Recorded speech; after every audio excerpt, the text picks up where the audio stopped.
The 1990s were an incredible decade. Come with me today to see the top 10 fantasy novels that showed up as part of this brilliance.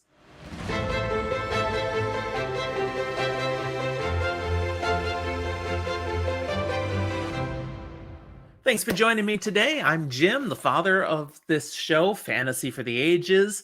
My son Zach and I bring this to you, and today it's a Jim only episode where I'm coming at you again with another of my decade episodes as we're looking at the top 10 best fantasy novels from every decade, starting all the way back in the 50s. So you can find an episode already on the 1950s, the 1960s, the 1970s, and the 1980s. Go check those out if you missed them.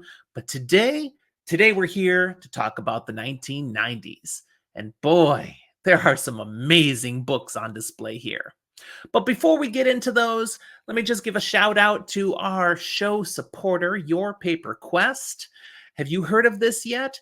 It's a great book service company, book of the month style, focused entirely on self-published books. So check this out. Look in our show notes for all the details on Your Paper Quest.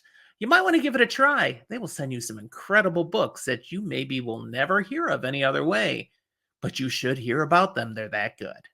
So the 90s. Wow. Again, I was loving living in the 90s. This was my first full decade of marriage, my first full decade of getting a real paycheck week after week. It was the decade where both my children were born. Yeah, including my show co-host Zachary. Now, that was squeaking in right near the end of the decade, but it's still in the 90s. Not that he remembers anything from this decade, but I do. I've got some great literature memories here, and I'm going to share them with you today as we count up the top 10 best fantasy novels in my experience. But before I enter this one, I have an honorable mention. I haven't done this in any of the decade episodes up till now, but this one, there's a special case that kind of fits. And that is, I'm giving an honorable mention shout out to Robin Hobb's The Farseer trilogy, which is the start of her Realm of the Elderling series. I have read part of the Realm of the Elderling. I didn't fall in love with it, but I think I need to give it a better shot. I don't think I fully understood what was going on when I read it. There are so many rabid fans of this series of Robin Hobb's writing that they can't all be wrong. I think I missed something. Most importantly, what I think I missed is I didn't start at the beginning. I didn't read the Farseer trilogy, and I think when I do, I'm going to love it. So I can't put it in my top 10. It came out here in the 90s. 95, 96, 97, the 3 books, consecutive years. So I'm giving them some love.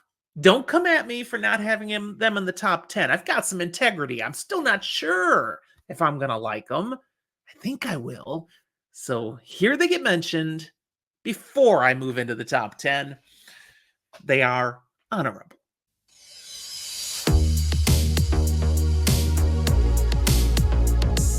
Now, let's look at the books that actually get on the list. We start with number 10, Needful Things by Stephen King, written in 1991.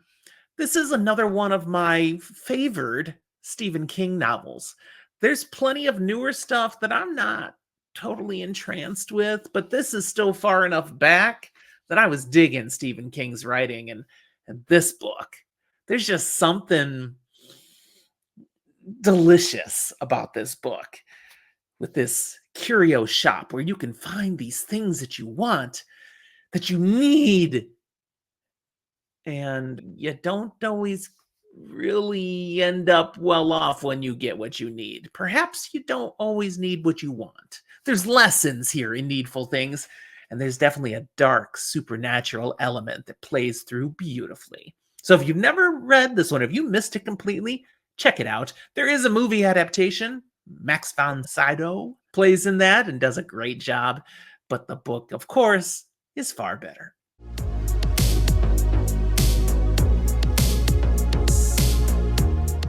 Number 9 on my list is a surprise one for me, a book I put off for far too long. When I finally read it, I was like, wow! And that would be Tigana by Guy Gavriel Kay, which came out in 1990. I never heard of Kay back in these days when I was reading a lot of great fantasy. Nope, never caught it. I did not hear of Guy Gavriel Kay's writings until we started the show.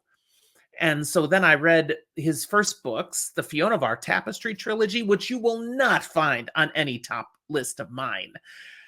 Zach likes it. I did not. It's okay. But the next thing he came out with was Tigana, and that's next level. That's top tier fantasy, people. It's a standalone book, a very classic fantasy style, and yet it's got some unique attributes to it that make it really shine. And it's beautifully written, but I'm here for the story, and this story is excellent. Number 9.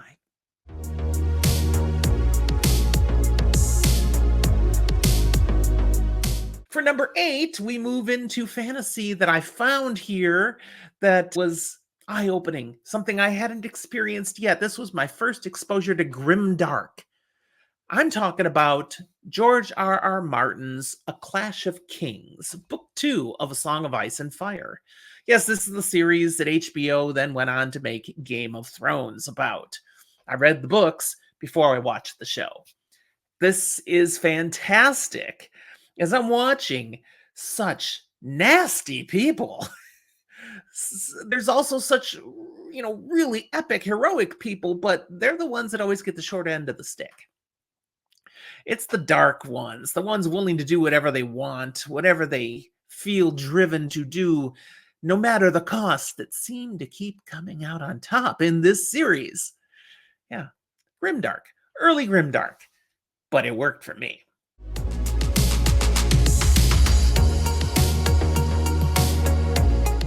Number 7, Heroes Die by Matthew Stover. This is book 1 of the Acts of Cain, and it was published in 1998. Now, this is again something that back in the 90s, even the 2000s, I'd never heard of this. Did not come upon the Acts of Cain until we were doing this show. And then it was shared with us by a friend. We went and checked it out. Both Zach and I, he read it first, I read it after. We both agreed this is brilliant. Heroes Die is where it gets started. There are 3 more books in the series, but this is the only one written in the 90s. And the whole series is great, but it starts with a killer book. Heroes Die. You picture a little bit of sci-fi, a little bit of fantasy, mash it up, because you've got people in the sci-fi world who can go to a different parallel plane, which is a full-on fantasy realm. And they do this for entertainment, because the people back in the sci-fi realm can watch, can even see things through the eyes of the entertainers, the actors who are in the fantasy realm. But this fantasy realm is not fake. This is real. There are real stakes. It's a fascinating premise, and yet that's just the icing on top. This is a deep story. There's so much to it. You really need to check out the Acts of Cain and start with Heroes Die.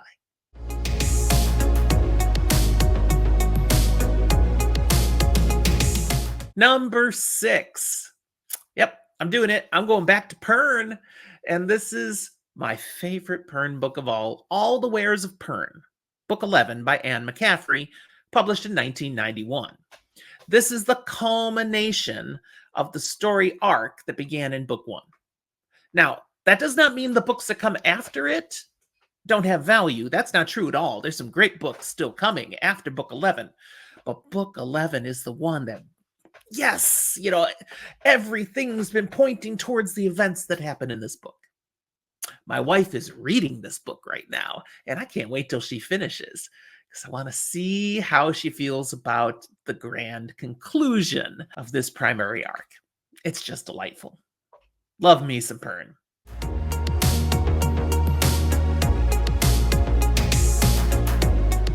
Number 5, The Dragon Reborn, Book 3 of The Wheel of Time by Robert Jordan. This is where The Wheel of Time started, the 90s, and Book 3 is the first one to make my top 10 list. It's great. I love The Dragon Reborn. It's the end of the opening trilogy. And after this, the story really takes off. But this ties up a lot of things that are introduced at the very beginning and really solidifies who some of these characters, these core characters, are going to become. Great story. And of course, we do get to find out who the Dragon Reborn is for absolute certain in the book with that title.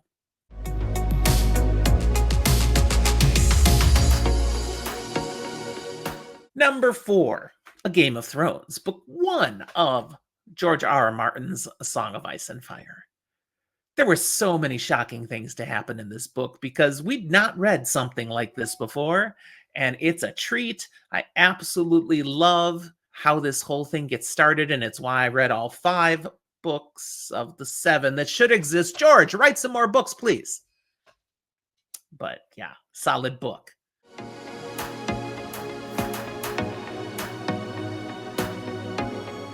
Number 3, The Fires of Heaven, book 5 of The Wheel of Time by Robert Jordan. This is when we're fully into this 15-book series now, 14 books and a prequel. But The Fires of Heaven, it's got a lot of action, a lot of things happening. And yet some people are like, yeah, really? Okay, there are parts where they're just traveling. There's that's happening, but there's tension building up. There's little subtle foreshadowings being thrown at you all over the place. I really enjoy The Fires of Heaven, and the ending, spectacular. There's a lot of good endings in The Wheel of Time, but this one, solid.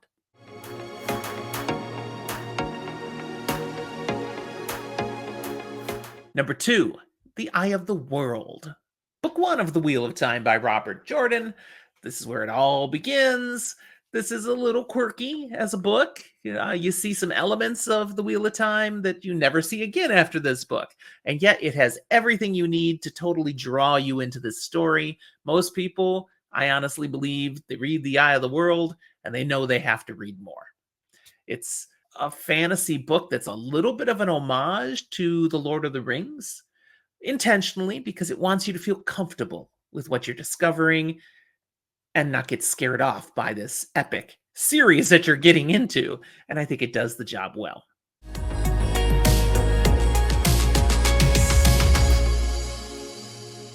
But book 1 for the 90s for me is The Shadow Rising, book 4 of The Wheel of Time. Yep, I've got 4 books from The Wheel of Time here because the 90s is where it all exploded. It took off. Bam, bam, bam. This one came out in 92. So we had book 1 in 1990 and book 4 already in 1992. And if you remember, book 5 was 1993. So he was really pumping these out at the beginning, which made it harder for fans when the series starts to slow down. But at this point, we're just, whoa, hanging on for the heck of a ride. It's a roller coaster, and The Shadow Rising is one of my standout favorites. So many elements to this book.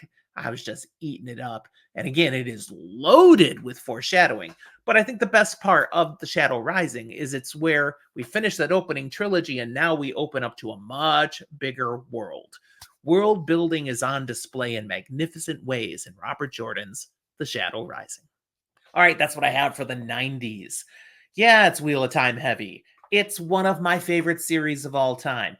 Get used to it. Not that I'm saying you're going to expect tons and tons of Wheel of Time books on future lists, but there are going to be other series that are just at that level that multiple books are going to show up in a decade. That's how it goes sometimes. Those of you who know me, you can probably guess what some of those other series are going to be.